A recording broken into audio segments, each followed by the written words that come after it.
worship at the altar of the pigskin.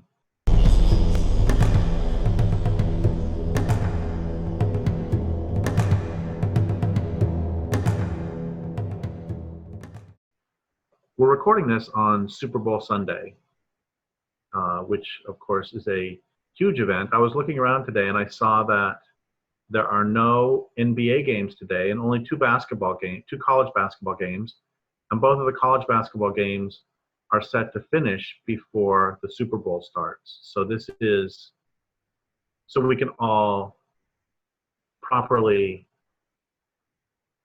worship at the altar of the pigskin.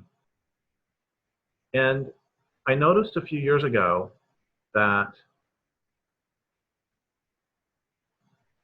the links between, or the transitions from event to event like that are continuous, and there doesn't seem to be a significant gap. So once we finish with Super Bowl Sunday, with the NFL playoffs and Super Bowl Sunday, we move directly into the build-up to March Madness.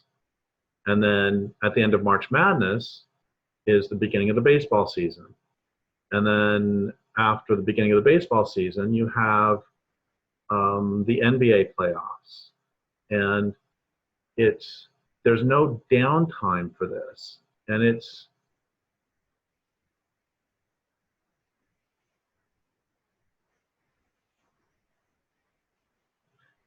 just strikes me two things. One is that this is all big business and time is money. And they want to make sure that there isn't any downtime. And second, and perhaps just as important, is that there is no downtime in the distraction when we could stop and take stock of our lives. Instead, it is the Super Bowl. How fun is that? Wow, I'm so excited for March Madness. Wow, it's the beginning of the baseball season. There's always, and we can do the same thing with politics where, have you noticed that how often they explicitly use the language of the horse race for political races, that it is all entertainment. And of course, that's part of the addictive brilliance of, for example, Facebook, where not only do we have exciting Super Bowl Sunday, but now I can check it now and see if somebody liked one of my comments. I can check it now and see if I got a new message. I can check it. The same with email, but it's so exciting. I can get these little hits of endorphins because, oh my God, somebody sent me an email. And so that's one of the brilliant parts of mass media and high technology are making all of this go faster and faster and faster, so that we have ever less downtime.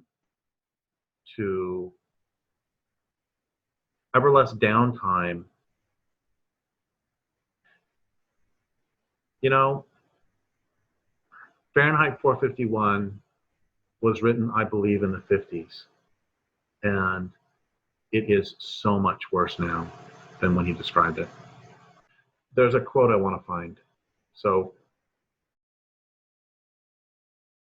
when I was newly 21, I read Ray Bradbury's Fahrenheit 451.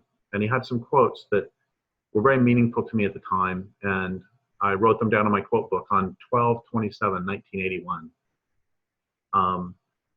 These are 3 or 4 quotes from Fahrenheit 451 that have to do with the fact that this is Super Bowl Sunday, and that after this comes March Madness, and after that comes something else, and after that comes something else.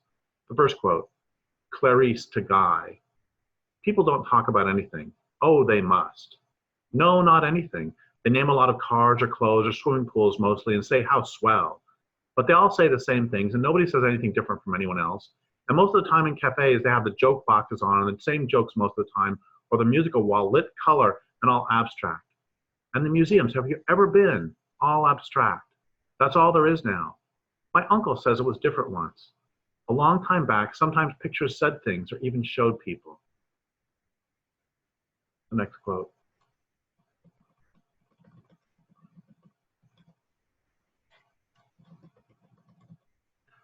Let me alone, said Mildred. I didn't do anything. Guy said to Mildred, let you alone? That's all very well, but how can I leave myself alone? We need to not be let alone. We need to be really bothered once in a while. How long is it since you were really bothered about something important, something real? The third of 4 quotes. Beatty to Guy. Ask yourself, what do we want in this country above all? People want to be happy, isn't that right? Haven't you heard it all your life? I want to be happy, people say. Well, aren't they? Don't we keep them moving? Don't we give them fun? That's all we live for, isn't it? For pleasure, for titillation? And you must admit our culture provides plenty of these. And the final one. Don't give them any slippery stuff like philosophy or sociology to tie things up with. That way lies melancholy. Any man who can take a TV wall apart and put it back together again, and most men can nowadays, is happier than any man who tries to slide, rule, measure, and equate the universe, which just won't be measured or equated without making the man feel bestial and lonely. I know, I've tried it. To hell with it. So bring on your clubs and parties, your acrobats and magicians, your daredevils, jet cars, motorcycle helicopters, your sex and heroin, more of everything to do with automatic reflex. If the drama is bad, if the film says nothing, if the play is hollow, sting me with a theremin loudly. I'll think I'm responding to the play when it's only a tactile reaction to vibration. But I don't care. I just like solid entertainment. I want to be really clear. I don't have a problem with entertainment. I don't have a problem with the Super Bowl. I don't have a problem with sports. I don't have a problem with sports watching. It's just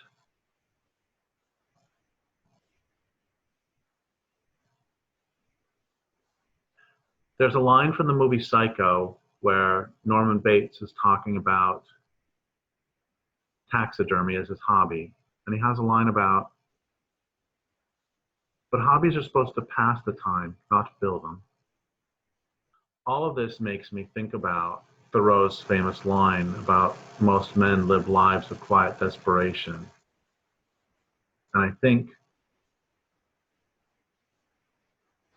that, and of course, we're not just talking about sports with this. We're talking about Oscar season. We're talking about Dancing with the Stars. We're talking about America's Got Talent. We're talking about when the new cars come out. We're talking about all these ways to keep us distracted. And I think